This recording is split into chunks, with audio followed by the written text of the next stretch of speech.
মাননীয়ার এত জেলের প্রতি ভয় কেন? অর্থাৎ তিনি বলছেন আমি জেলে যাব, আমি জেলে যাওয়ার মতো মানুষ নিজে স্বীকার করছে। টাকা করে করে আমি তো গলা খাইনি। উনি বুঝে গেছেন আমি জেলে যাওয়ার জন্য এন্টাইটেল, আবার আমি ফুটো করার জন্য এন্টাইটেল। মানে উনি একটা অপরাধ করবেন, তাহলে আগে থেকে ওনাকে যদি কোনোভাবে কেউ জেলে ঢোকায়, দ্বিতীয় অপরাধ উনি করতে পারেন এটা উনি আগেই ঘোষণা করে দিয়েছেন। ফুটো মস্তানরা ফুটো করে, ফুটো মস্তানরা কী করে? ফুটো করে। তুমি কি নিজেকে ফুটো মস্তানের পদবাচ্য ভাবছে? আমার বিরাট ক্ষমতায় ফুটো করে দিতে পারি। বাংলাতে কি নতুন একটা শিল্প এলো নাকি, ফুটো শিল্প? বিজেপি দল বা বিরোধী দলের কজন লোক তার কোথায় কোথায় অসততা খুঁজে পেয়েছে বলুন? যত অসততার গল্প তো আপনার আমলে, আপনার আঁচলের মধ্যে যখন ছিল, তাহলে আপনি আঁচলের মধ্যেই অসৎ জানার পরেও রেখে দেন না। আচ্ছা, ওই রাজীব বন্দ্যোপাধ্যায়, আচ্ছা আচ্ছা আচ্ছা, আপনি নিজেই নিজেকে দুর্নীতির কাঠগোড়ায় নিজেই তুলছেন। আচ্ছা, এরকম হয়ে যাবে তো যে কাউকে ঢুকিয়ে দিয়ে ভাইপোকে মুখ্যমন্ত্রী করে দিল? তাই ইডিকে আমি সাবধান করে দিচ্ছি, সিবিআইকে সাবধান করে দিচ্ছি, আপনারা যতই ঢুকিয়ে দেন, ফুটো জিন্দাবাদ। ফুটো মস্তানদেরকে এখনই গ্রেপ্তার যদি না করা হয়, ফুটো মস্তানরা জেলকে ফুটো করে দিতে পারে। ভারতরত্ন পাচ্ছেন এলকে আডবাণী, পথপ্রদর্শক এলকে আডবাণী, কি বলবেন এ বিষয়ে? মোদিজি ঘোষণা করেছেন এই বিষয়ে। আমার এদিকে কিছু বিশেষ বলার নেই। আমার কাউকে যোগ্য কাউকে অযোগ্য বলবো না, শুধু একটা কথা বলবো যে রাম মন্দির নিয়ে এত আলোচনা, সেই রাম মন্দিরের রামরথের যিনি সারথি ছিলেন, যিনি প্রধান ছিলেন, যাকে কেন্দ্র করে গোটা ভারতবর্ষের সময় তোলপাড় হয়েছিল, রাম মন্দির ইস্যুকে যিনি গোটা ভারতবর্ষের আপামর মানুষের মধ্যে তুলে ধরেছিলেন, তিনি আর কেউ নন, এই লালকৃষ্ণ আদবানি। রাম মন্দির যখন উদ্বোধন হচ্ছিল তখন আমি খুব মনে মনে ভাবছিলাম তিনি নেই কেন? মুরলী মনোহর যোশী, লালকৃষ্ণ আদবানিজি, তারা নেই কেন? তাদেরকেই তো বেশি আশা করা যেত। সরকারি তরফে আমি শুনছিলাম বলা হয়েছে যে তারা অসুস্থ, শরীর ভালো নেই। তো যাই হোক নাই হোক, অবশেষে তাদের স্বীকৃতি দেওয়া, তাদের একজনকে অর্থাৎ লালকৃষ্ণ আদবানিকে, তাকে মর্যাদা দেওয়া। কোনো এক লড়াইয়ে কারো পক্ষে হতে পারে, কারো বিপক্ষে হতে পারে, কারো পছন্দের হতে পারে, কারো অপছন্দের হতে পারে, কিন্তু যাদের পছন্দের সেই সংখ্যাটা কোটি কোটি কোটি কোটি ভারতবর্ষে। তারা এই রাম মন্দির ইস্যুতে এবং আরও অনেক ইস্যুতে তারা আদবানিজিকে পেয়েছিল এক সময়। ওনার বয়স হয়েছে, উনি অত্যন্ত একজন ভারত খ্যাত একজন রাজনীতিবিদ, তাকে ভারতরত্ন দেওয়া হচ্ছে। কেন্দ্র সরকার নিশ্চয়ই কিছু বুঝেছেন, তার মূল্যায়ন করেছেন, তাকে জেনেছেন। তবে একটা কথা বলতে পারি, এমন একজনকে ভারতরত্ন দেওয়া হচ্ছে যাকে ভারতবর্ষের কোটি কোটি মানুষ, আপামর জনগণ চেনেন, জানেন, বোঝেন। ধন্যবাদ। গ্রেফতার হয়েছেন ঝাড়খণ্ডের সদ্য প্রাক্তন মুখ্যমন্ত্রী এবং ইন্ডিয়া জোটের শরিক হেমন্ত সোরেন, এবং এর পরপরই বৃহস্পতিবার তাৎপর্যপূর্ণ মন্তব্য করে বসলেন মমতা বন্দ্যোপাধ্যায়। তিনি বলছেন, বিজেপির উদ্দেশ্যে বলেছেন যে ভয় দেখিয়ে গোটা ভারতবর্ষকে জেলে ঢুকিয়ে দিলেও আমাকে যদি জেলে পড়ে আমি জেল ফুটো করে বেরিয়ে যাব। কি বলবেন এ বিষয়ে? শোলের ডায়লগ মনে পড়ছে আমার, আর কিচ্ছু মনে পড়ছে না। অমিতাভ ধর্মেন্দ্র জেলে ঢোকানো হয়েছিল, ওরা জেলে ঢুকতে চেয়েছিল, মানে জেলে ঢুকবে আর ওই যে ওদের ধরার জন্য যেটা টাকা আর কি, সেটা অন্য কেউ নেবে, নিয়ে আবার জেল থেকে বেরিয়ে আসবে, আবার বাইরে থেকে আবার ঢুকবে, আবার ওই যে টাকাটা তাদের জন্য বরাদ্দ হয়েছে সেটা নেবে। এটা ছিল পলিসি। তো জেলে ঢুকেছিল, জেলার ছিলেন আংরেজ জামানা কা জেলার। তো উনি ফুটো করে বেরোতে চেয়েছিলেন, কে জেল ফুটো করে বেরোতে চেয়েছিলেন? ধর্মেন্দ্র এবং অমিতাভ বচ্চন। তো বলছিল পিস্তল আ গয়া, পিস্তল আ গয়া, সেই ডায়লগগুলো মনে আছে আমার। অর্থাৎ পরবর্তীকালে দেখা যায় জেলার পেছনে মিচু মিচু করে কাঠ ধরে আছে, জেলার ভাবছে আংরেজ জামানাকা জেলার ভাবছে যে সত্যি তো বন্দুক ধরেছে, সব দরজা ফরজা খুলে দিল, ফুটো করে দিল, বেরিয়ে গেল অমিতাভ এবং ধর্মেন্দ্র। আমরা কিচ্ছু মনে পড়ছে না। এই যুগের ধর্মেন্দ্র অমিতাভের ভূমিকাটা আমাদের মাননীয় নিয়েছে। তিনি জেলেও ঢুকবেন বা জেলকে ফুটো করবেন। অর্থাৎ জেলে ঢুকতে গেলে তো তাকে কোনো অপরাধ করতে হয়, কোনো অপরাধ না করলে তাকে জেলে ঢুকতে পারে? কোনো অপরাধ না করলে তার জেলে ঢোকার কথা নয়। যদি অপরাধ না করেও সে জেলে যায়, সেটা না ইনসাফি ধরতে হবে। তারপরে জেলে ঢোকার পর জেলে ফুটো করাটা বেআইনি কাজ। অর্থাৎ উনি দুটো কাজ করবেন, এখন যে জেলে ঢুকবেন, কী কারণে জেলে ঢুকবেন উনি নিজেই জানেন। জেলে ঢোকার কথা আমি বলছি না, আপনি বলছেন না।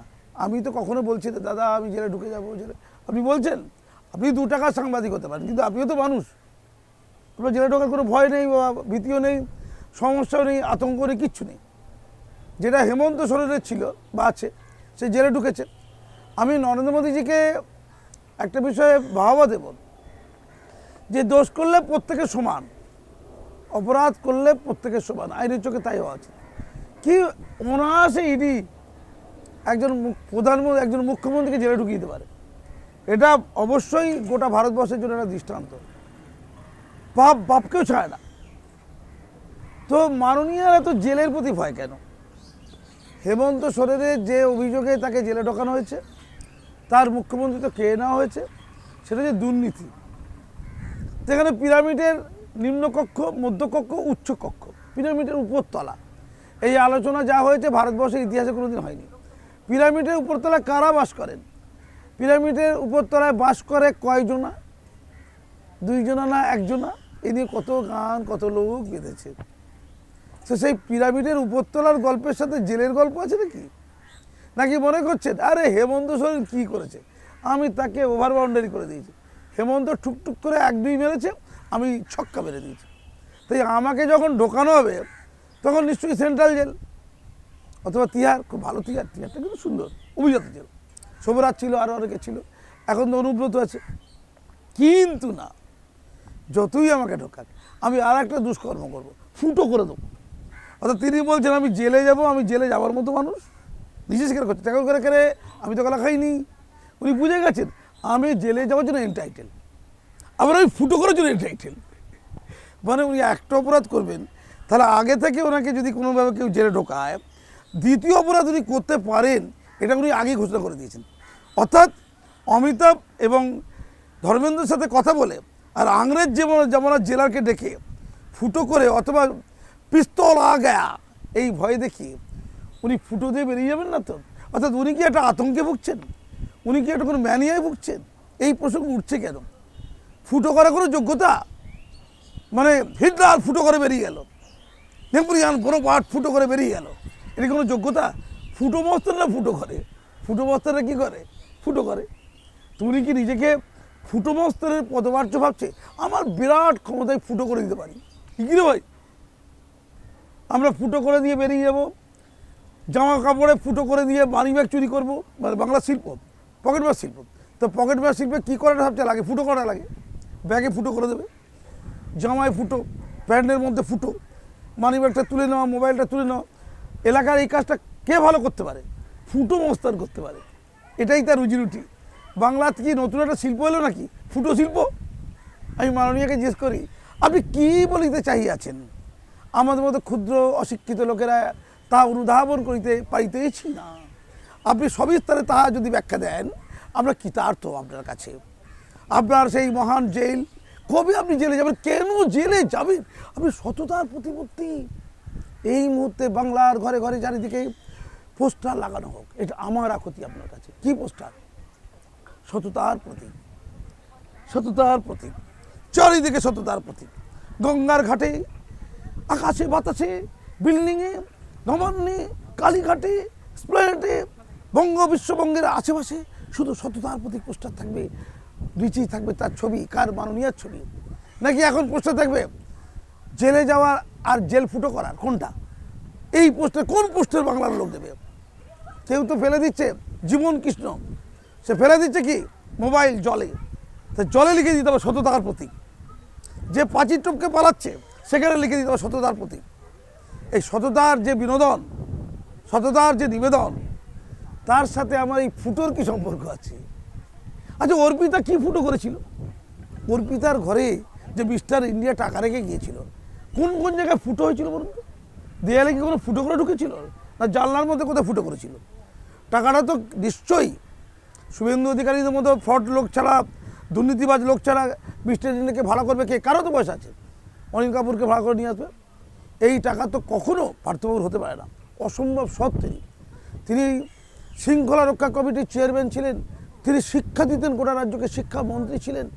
কত দায় দায়িত্ব, দায়িত্বের ভারে তার ভুঁড়ি বেড়ে গিয়েছিল, দায়িত্বের ভারে। তিনি তো অসৎ হতে পারেন না, তাই ওই টাকাটা নিশ্চিত করেছিল মিস্টার ইন্ডিয়ার গোপনে পাঠানো টাকা। তাহলে ওই টাকাটা যে ওর পিতার ঘরে ঢুকেছিল ওখানে নিশ্চয়ই কোথাও ফুটো ছিল, ফুটো, ওটা আবিষ্কারের জন্য নতুন করে তদন্তের দরকার আছে। তাই ইডিকে আমি সাবধান করে দিচ্ছি, সিবিআইকে সাবধান করে দিচ্ছি, আপনারা যতই ঢুকিয়ে দেন, ফুটো জিন্দাবাদ। ফুটো মস্তানদেরকে এখনই গ্রেপ্তার যদি না করা হয়, ফুটো মস্তানরা জেলকে ফুটো করে দিতে পারে। সেই কথাই কি মাননীয়া বললেন, একটু তদন্ত। ধন্যবাদ। স্যার, এই যে হেমন্ত সোরেন গ্রেফতার হলেন এবং এর পর থেকে কিন্তু বিরোধীরা একটা প্রশ্ন তুলতে শুরু করেছে যে এবার বুঝি ভাইপোর ব্যাগ গোছানোর পালা। কি বলতে চাইছেন তারা, আপনার কি মনে হয়? ব্যাগ গোছাবে? একটা ব্যাগে ভাইপোসর সম্পদ থাকবে? কি যে বলেন! কার্গো প্লেন কেনার পালা। কার্গো প্লেন মানে কার্গো প্লেনে অনেক কিছু থাকে, জিনিসপত্র থাকে আর কি। আমি জানি না কে কোথায় গুছোবে, কে কোথায় গুছোবে না, আমার জানার দরকার নেই। শুধু একটা বিষয়, একটা ভয়ঙ্কর নাগিনী দীর্ঘশ্বাস পড়ছে বাংলার বর্ডারে, খুব দুশ্চিন্তার। হেমন্ত সোরেনজি, আচ্ছা কিরকম মজা না, বাবাকে জেলে ঢুকিয়ে দিয়ে ছেলে কি করছে মুখ্যমন্ত্রী, কি মজা। আচ্ছা এরকম হয়ে যাবে তো যে কাউকে ঢুকিয়ে দিয়ে ভাইপোকে মুখ্যমন্ত্রী করে দিল? আমি জানি না ভাই, সব বুঝতে পারি না ঠিক। মানে মোদিজির কি ক্যারিজমা না, বাবা জেলে আর ছেলে কি মুখ্যমন্ত্রী হয়েছে এখন না হয়নি? আলোচনা চলছে না? আচ্ছা, আমার অভিষেক বাবুর কথাও মনে পড়ে, মাননীয়ার কথাও মনে পড়ে। কে যে কখন মুখ্যমন্ত্রী হয় এক রাতের মধ্যে, আর কে যে চলে যায়, এক ভবের এক নিদারুণ খেলা, কি জ্বালা। তাই ব্যাগ গোছানোর পেলা, ব্যাগ গুছিয়ে যাবে কোথায়? যেতে চাই, কিন্তু কেন যাব? তিনি তো ইউরোপীয় না, আমাদের যাবেন কেন তিনি? বাংলার মাটিতে মাটিতেই, বাংলার আকাশে বাতাসে মতিত হচ্ছে যুবরাজ, তার কত কাজ। তার কি এখন ব্যাগ বেঁধে চলে যাবার জন্য হয়েছে সাঁঝ? এখনো তার জীবনে সন্ধ্যা নামেনি, এখনো আলোকিত বিকেলের রক্তিম সূর্য তার জীবনে জাগরুক।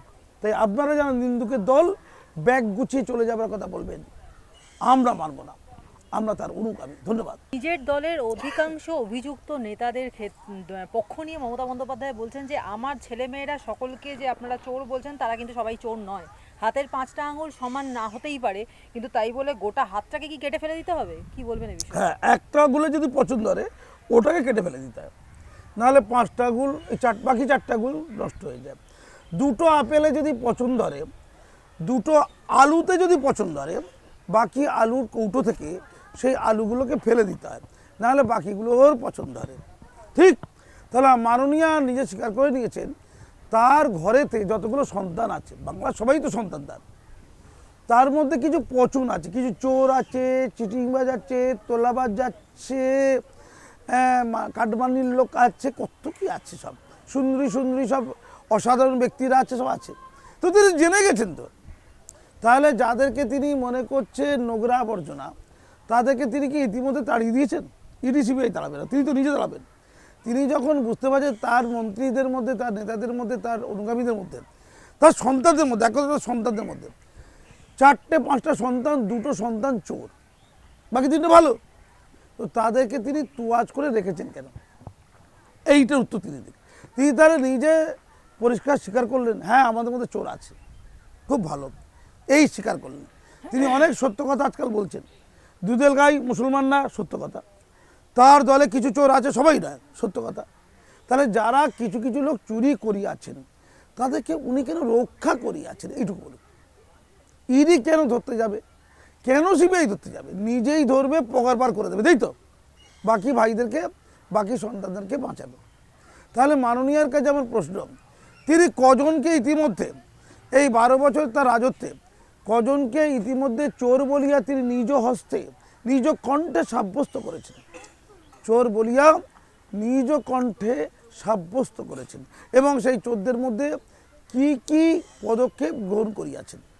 যদি সেই চোরদের মধ্যে কোনো পদক্ষেপ গ্রহণ না করেন, যদি তাদের চোর হিসেবে চিহ্নিত নিজেই না করেন, তাহলে তিনি কতটা অপরাধী হন, ভারতের সংবিধান অনুযায়ী তাকে কতটা অপরাধ দেওয়া যাবে, কোন ধারা, মানে কোন জায়গায় ব্যথা আর কোন ধারা দেওয়া যাবে, সেইটাও তিনি বলে দিক।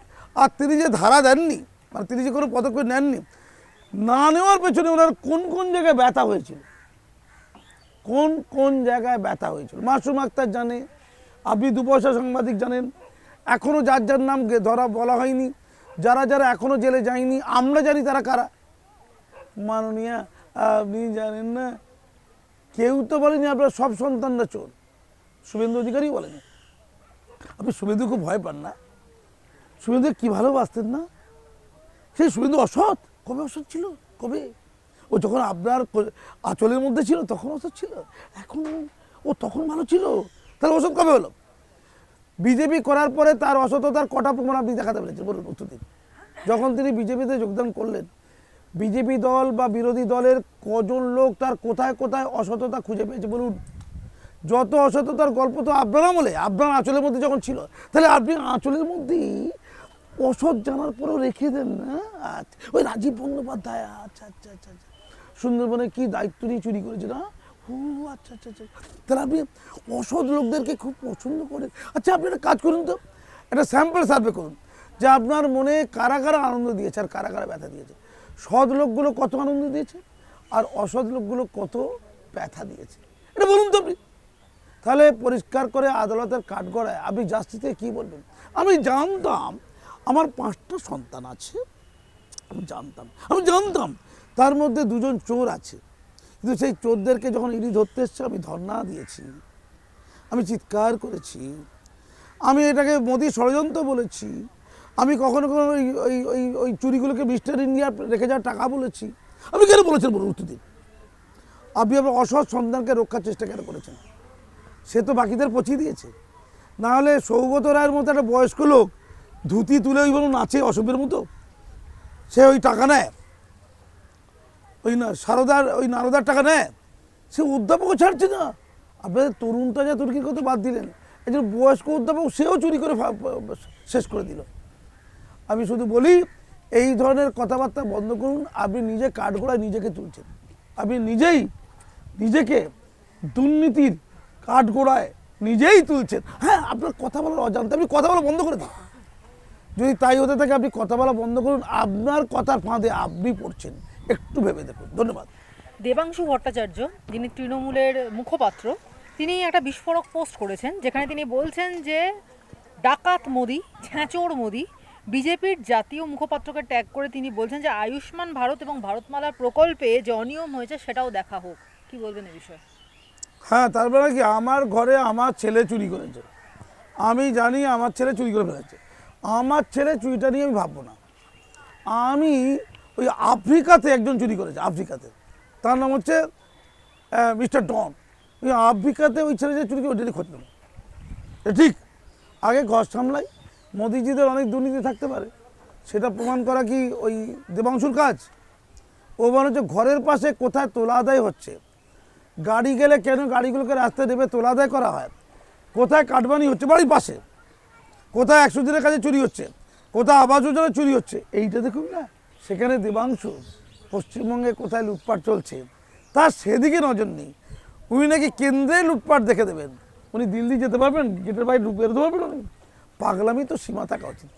আর পরের দিনই কদিন চলবে ওই যে খেলা হবে, এটা তো ওসমান শওকতের বাংলাদেশের, এইটা নিয়ে তো অনেক খেলা হলো, টুকলিবাজির খেলার কতদিন চলবে? কিছু মৌলিক চিন্তাভাবনা করা শিখুক। আমি ওকে বলি একটু মৌলিক কথা বলা শেখো, একটু আমাদের কাছে ট্রেনিং নিতে এসো, এখান থেকে শিখে যাবে, বেশি দূর যেতে হবে না।